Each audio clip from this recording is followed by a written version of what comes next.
In the Bleach world, there's a lot of made-up words that get thrown around that we tend to lose track of. Hogyoku, Visored, Arankar, Kido, Hado, all of these words made up to explain certain things that occur within the Bleach universe. And while sometimes we may forget what some of these words mean, there's one word within the confines of Bleach that any good Bleach fan could simply never forget. And that word would be Bankai. See, within the confines of Bleach, there is seemingly nothing more important than a Bankai. But a Bankai isn't really the full story. In order to achieve a Bankai, you need a Shikai. In order to achieve a Shikai, you need a Zanpakuto. Who has access to a Zanpakuto, a Shikai, or a Bankai? How do they differ between Shinigami and Arankars? How were Zanpakuto created? And what abilities do a Zanpakuto, Shikai, and or Bankai confer to the user of these techniques? You see, just because we know the words Bankai doesn't necessarily mean the community fully understands what we're talking about when we say the words Bankai. So today, we're going to be answering all questions Zanpakuto. Before we get to answering any questions, guys, please, for me,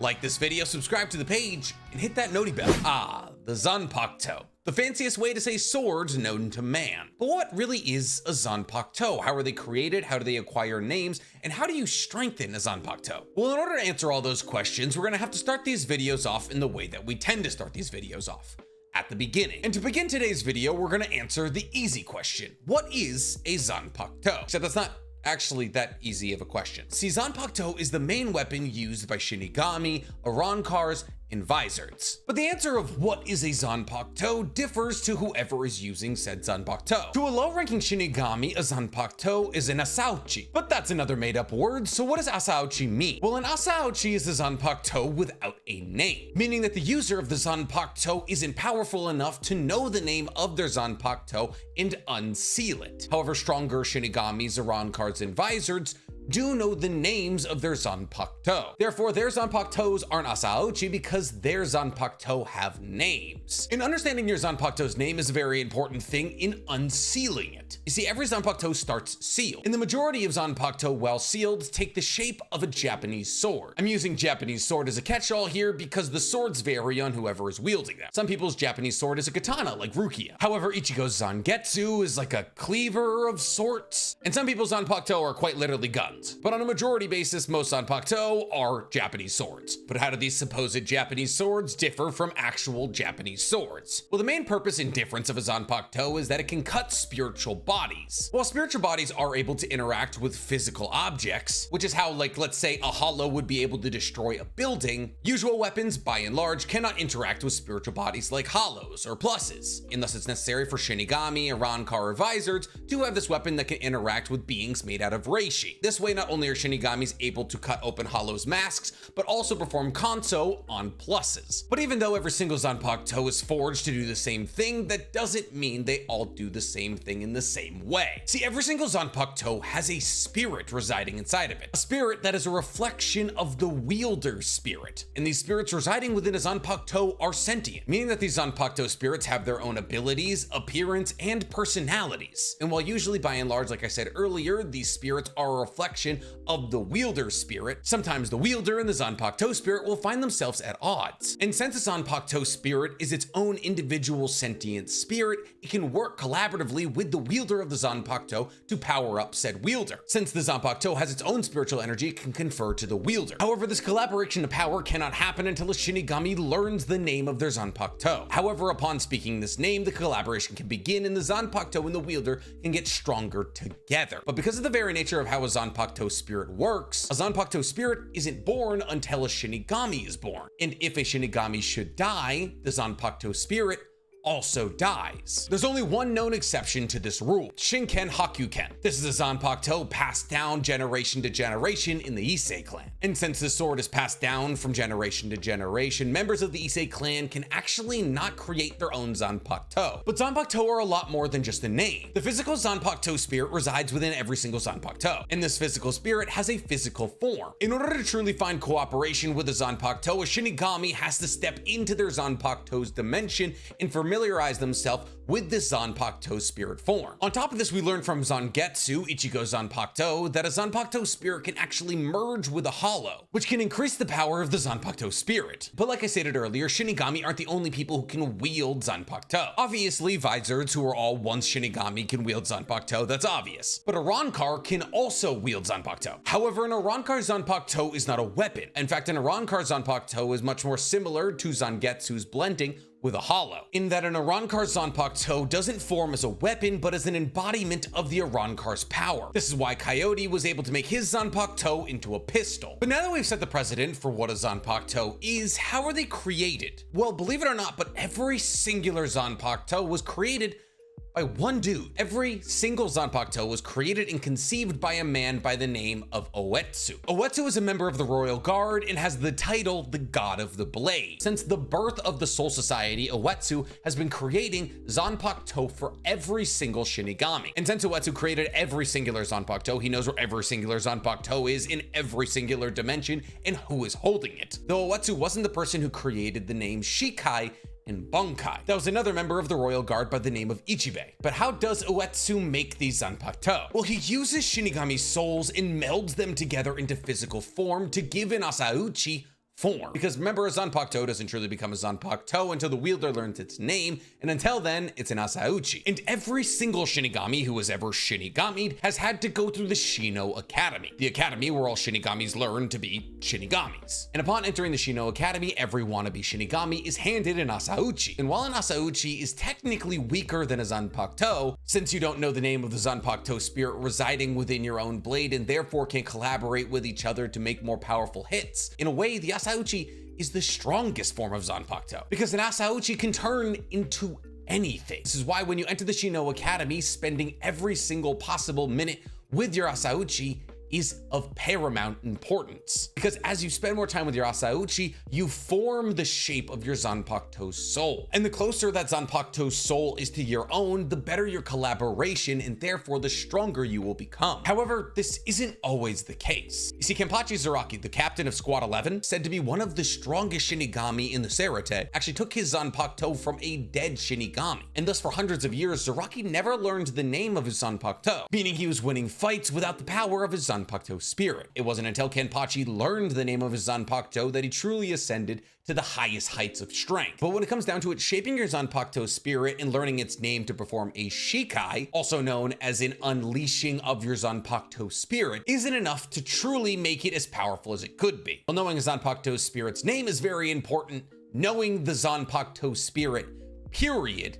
is much more important. The wielder of a Zanpakuto has to be familiarized with their Zanpakuto spirit, its form, its personality, its abilities. And in order to accomplish this, any wielder of a Zanpakuto has to do a little thing by the name of Jinzen, where the wielder of a Zanpakuto will take a meditative stance and lay their Zanpakuto across their lap. By entering this meditative state with their Zanpakuto, they're able to enter their Zanpakuto's dimension, the dimension that resides within every single Zanpakuto. However, this isn't a friendly trip. More often than not, the wielder of a Zanpakuto will have to come into combat with their Zanpakuto spirit, and through the communication of battle, they will begin to understand each other's abilities better. And upon defeating their Zanpakuto spirit in battle, the wielder will learn new abilities, and these abilities are the abilities of the Zanpakuto spirit, now usable by the wielder. However, this is, and no pun intended here, a two-sided sword. See, while the possibility of acquiring new abilities is very enticing, any wounds sustained in the Zanpakuto dimension in this meditative state will be reflected on the wielder's body in the real world, meaning that there's a real possibility that your Zanpakuto spirit could kill you and then subsequently itself. And this is why it's so important to understand your Zanpakuto spirit, because by and large, they are incredibly temperamental. We've seen how temperamental Zangetsu, Ichigo's Zanpakuto, is, but his is far from the only temperamental Zanpakuto spirit. Yumichika's Zanpakuto is so temperamental, it has favorite colors. And if Yumichika uses one of the wrong colors when calling out his Zanpakuto spirit's name, it will only give Yumichika a fraction of the power. But simply learning your Zanpakuto's name isn't technically enough to have it release into a Shikai. Technically, every single Zanpakuto has an incantation phrase that's required to be said prior to the name to release into Shikai. With Renji, it's Roar Zabimaru, and with every single other Shinigami, it's something different. But now that you've learned the name of your Zanpakuto spirit and you're able to release it in Shikai, What happens if you try to use it in combat and it doesn't go so well? I mean, this is a situation we've seen dozens of times. What I'm specifically referencing is what happens if your Zanpakuto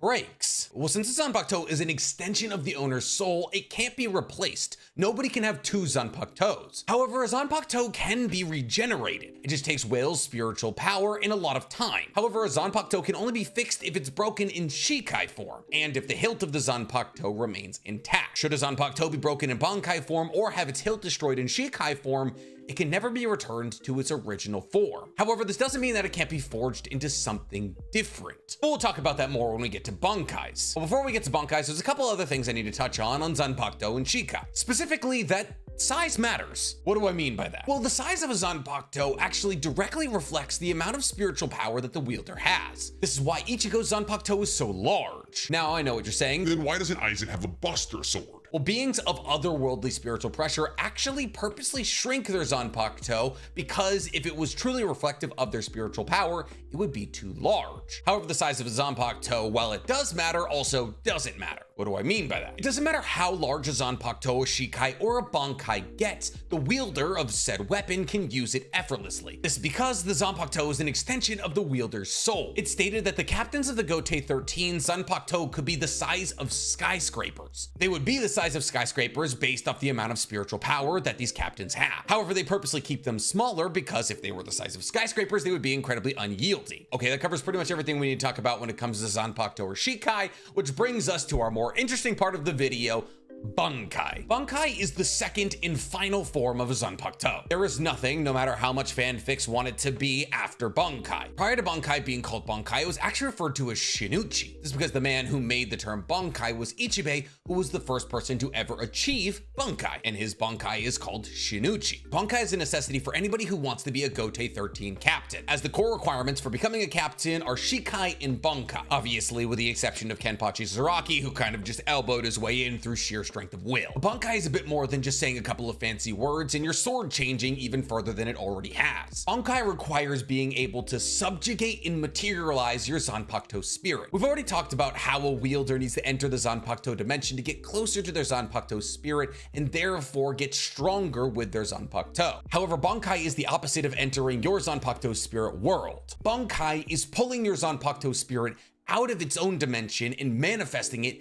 in the real world. This requires complete mastery and subjugation over your own Zanpakuto spirit. And usually it requires Shinigami's 10 plus years of training to master, though geniuses like Hitsugaya and Ichigo are able to learn it significantly faster. And even though this process involves a Zanpakuto spirit becoming subjugated and dragged out of their own dimension, the second that the wielder of the Zanpakuto masters this Bankai, so does the Zanpakuto spirit. And thus, even though the Zanpakuto spirit is being subjugated, it's also becoming substantially stronger. However, a Bankai, just like a Shikai, can be trained and made stronger. Ichigo is an incredible example of this. And there's another added bonus of figuring out a Bankai outside of the power boost. Those who have learned a Bankai are able to release their Shikai without saying anything. But how much stronger is a Bankai than a Shikai? Well, it varies from person to person. There are those with incredibly powerful Bankai and rather weak Shikai. And there are those with incredibly powerful Shikai but very weak Bankai. So the general rule of thumb is that a Bankai is generally 5 to 10 times stronger than a Shikai, which may not seem like a lot, but it really is. A Bankai is an absolute game changer in the Seirete. Even amongst the 4 noble families, there's only one person born every couple of generations able to do a Bankai. And just because somebody's able to unleash a Bankai doesn't mean they'll ever necessarily master it. See, one of the largest drawbacks of a Bankai is the massive amount of power it releases. This is why it usually takes 10 plus years to master a Bankai, and why Ichigo and Kisuke are such exceptions to this rule. See, Kisuke created a device that physically manifests the Zanpakuto spirit in the real physical world, and thus by defeating this Zanpakuto spirit in the real physical world, you'll be able to pull that Zanpakuto spirit back to the physical world and thus initiate Bankai. Using this technique, Kisuke and Ichigo were able to master Bankai in about 3 days. But the problem, and we alluded to this earlier, with a Bankai is that you are pulling your Zanpakuto spirit out of its own dimension and into the physical world, and that's a problem. Well, obviously there's the obvious power-up and massive boost. This means that if a Bankai breaks, your Zanpakuto spirit, which has physically manifested in the physical world, has also broken. And since fixing an otherworldly spirit in physical form is kind of a difficult process, if a Bankai breaks, it can never return to its original form. There's only two exceptions to this rule, Hitsugaya and Kumamura. Hitsugaya is able to repair his Bankai with the water in the air, and Kumamura and his Bankai have such a tight relationship that if Kumamura's Bankai is injured, it's reflected on Kumamura's body. However, because of this, let's say if Kumamura's Bankai is cut in half, as long as Kumamura gets his legs back at some point, so does his Bankai. And I know I talked earlier about how Arankars also have a Zanpakuto, and therefore they also have a Shikai, but Arankars also have a Bankai, and it's referred to as Resurrección. But this isn't the only different type of Zanpakuto, Shikai, or Bankai. See, all Zanpakuto have classes, subcategories, if you will. There's power type Zanpakuto. An example of power type Zanpakuto would be Zabimaru or Zangetsu. These type of Zanpakuto are specifically designed for melee combat, meaning they're gonna be used like a sword. Then there's Kido type Zanpakuto, which means these Zanpakuto revolve around a special type of ability. A good example of this would be Kanami Tosen's Tsushimoshi or Izurukira's Wabasuki. And the third and final type of Zanpakuto is elemental, meaning that the Zanpakuto controls and manipulates a certain element, like fire, earth, water, lightning, ice, or darkness. The best example of these would be Captain Yamamoto and Captain Hitsugaya. Now there's also subtypes to every single Zanpakuto, but we're not gonna go over that. And with that, that's basically everything you need to know about Bankai, Shikai, and Zanpakuto. And yes, I know, there was a mobile game in 2015 where all of the captains had a Beyond Bankai. Well, those are alternate dimension versions of every single one of the captains, and it was from a mobile game. But if I missed anything, or you guys just appreciate me clearing up all of the fake words in Bleach, guys, tell me in the comments below. And while you're down there, please, for me, like this video, subscribe to the page, and hit that noti bell. Listen, now, could I have ranked and explained every single one of the Bankai in this video? Absolutely I could have, but I gotta do this till I'm 40, so we'll do that in a couple months.